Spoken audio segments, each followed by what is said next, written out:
mempersembahkan renungan santapan rohani, terjemahan dari renungan Our Daily Bread.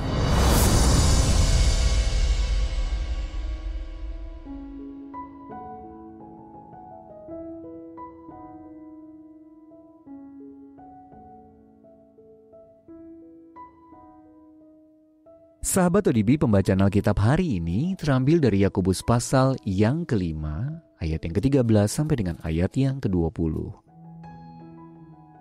Yakobus pasal yang kelima, ayat yang ke-13 sampai dengan ayat yang ke-20. Kalau ada seorang di antara kamu yang menderita, baiklah ia berdoa. Kalau ada seorang yang bergembira, baiklah ia menyanyi. Kalau ada seorang di antara kamu yang sakit, baiklah ia memanggil para penatua jemaat, supaya mereka mendoakan dia serta mengolesnya dengan minyak dalam nama Tuhan. Dan doa yang lahir dari iman akan menyelamatkan orang sakit itu, dan Tuhan akan membangunkan dia. Dan jika ia telah berbuat dosa, maka dosanya itu akan diampuni. Karena itu, hendaklah kamu saling mengaku dosamu dan saling mendoakan, supaya kamu sembuh. Doa orang yang benar, bila dengan yakin didoakan, sangat besar kuasanya. Elia adalah manusia biasa sama seperti kita, dan ia telah bersungguh-sungguh berdoa, supaya hujan jangan turun, dan hujan pun tidak turun di bumi selama 3 tahun dan 6 bulan. Lalu ia berdoa pula, dan langit menurunkan hujan, dan bumi pun mengeluarkan buahnya. Saudara-saudaraku, jika ada di antara kamu yang menyimpang dari kebenaran, dan ada seorang yang membuat dia berbalik, ketahuilah bahwa barang siapa membuat orang berdosa berbalik dari jalannya yang sesat, ia akan menyelamatkan jiwa orang itu dari maut dan menutupi banyak dosa. Ayat mas renungan hari ini terambil dari Yakobus pasal yang kelima, ayat yang ke-16. Hendaklah kamu saling mengaku dosamu dan saling mendoakan supaya kamu sembuh.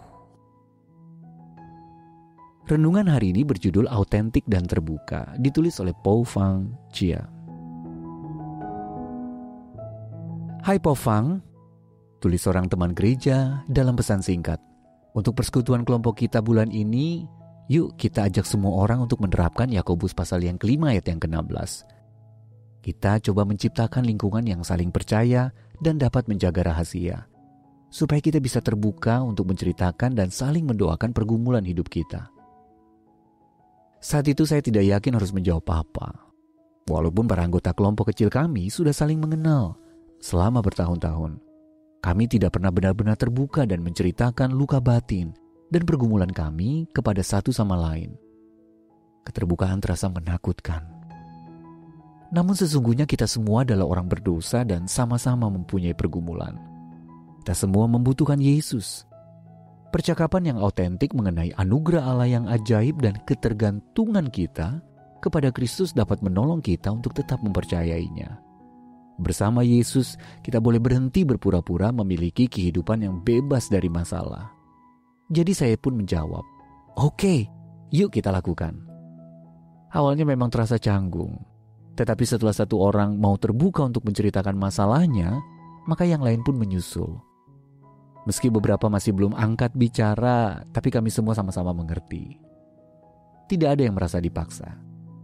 Kami mengakhiri pertemuan itu dengan melakukan bagian kedua dari Yakobus pasal yang kelima ayat yang ke-16, yaitu saling mendoakan. Hari itu saya mengalami indahnya persekutuan dengan saudara seiman di dalam Tuhan. Karena iman kita yang sama kepada Kristus, kita boleh terbuka kepada satu sama lain, serta bergantung kepadanya dan sesama untuk menolong kita dalam mengatasi kelemahan dan pergumulan kita.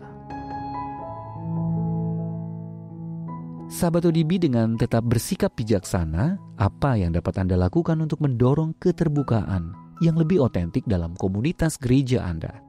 Lalu dengan siapa Anda merasa leluasa untuk membagikan pergumulan Anda? Mari kita berdoa. Ya Bapa, terima kasih karena Engkau telah menempatkanku dalam keluarga-Mu, sehingga aku dapat menerima dukungan dalam upayaku bertumbuh semakin serupa dengan Kristus. Amin. Jika Anda ingin mendapatkan buku renungan ini dalam bahasa Indonesia, Inggris, atau Mandarin, WhatsApp kami di 0878 7878 9978 atau email indonesia@odb.org. Persembahan kasih dari Anda memampukan Our Daily Bread Ministries menjangkau orang-orang agar diubahkan. Tuhan memberkati.